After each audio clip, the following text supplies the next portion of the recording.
The alarm blared. 6 o'clock in the morning. John groaned. Another Monday. He showered, dressed, and ate breakfast, his usual routine. But something felt off, a prickling at the back of his neck. He shook it off, attributing it to the Monday blues. He drove to work, the city waking around him. John reached his office building, a towering structure of glass and steel. He entered, the familiar hum of the elevator a dull roar in his ears. Stepping out onto his floor, John froze.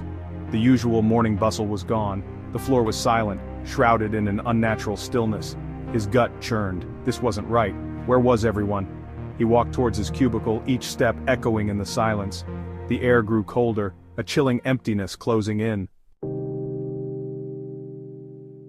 He reached his cubicle, empty. John's heart pounded. He spun around, scanning the floor. Deserted. Panic welled in his chest. He ran to his boss's office, the polished wooden door now ominous. Empty.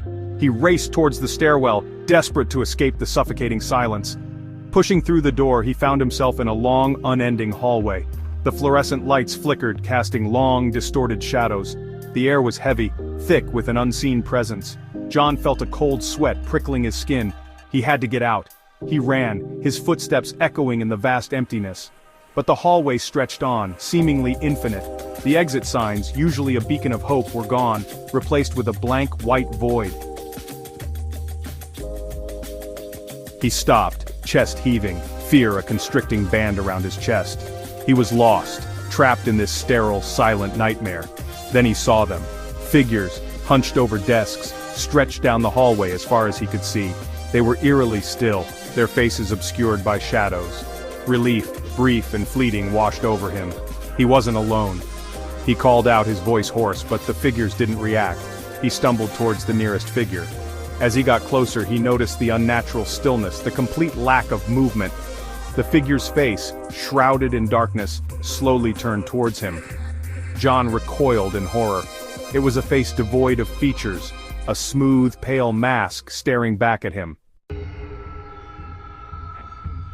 A low whisper, barely audible, slithered through the silence, then another and another, joining the first until it became a chorus of murmuring voices.